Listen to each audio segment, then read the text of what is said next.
Hello అండి. Next వచ్చేసి customization long frock అండి. సో ఇది మన దగ్గర కస్టమైజేషన్ జరిగినటువంటి లాంగ్ ఫ్రాక్ అనమాట. సో మనకి ఇది వచ్చేసి మనం హ్యాండ్స్ బటర్ఫ్లై హ్యాండ్స్ ఈ విధంగా butterfly double layer butterfly sleeves పెట్టించడం జరిగింది. సో యోక్ వచ్చేసి మనం ఈ విధంగా తీసుకున్నామండి. సో చాలా బాగుంది కదా. అండ్ ఫ్రిల్ స్టైల్ కింద కూడా మనం ఇంకో ఫ్రిల్ అనేది మనం అటాచ్ చేసామన్నమాట. ఫ్రిల్ స్టైల్ కింద ఫ్రిల్స్ వేసి violet with yellow combination. So customization చేసినవి మన దగ్గరే కస్టమైజేషన్ చేసిన లాంగ్ ఫ్రాక్స్ అనమాట. సో బుక్ చేసుకోవాల్సి ఉంటుంది ఇవైతే. ఈ విధంగా వైలెట్ విత్ ఎల్లో కాంబినేషన్ అండి. సో బుకింగ్ చేసుకోవాల్సి ఉంటుంది ఇవి.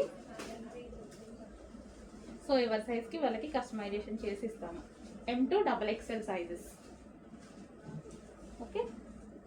సో గేరా కూడా మనం ఈ విధంగా ఎక్కువగా పెట్టించేసి ఫ్రిల్స్ పెట్టించేసి yoke part with butterfly hands పెట్టించేసి చేయడం జరిగింది. సో లెంత్ వచ్చేసి మనకి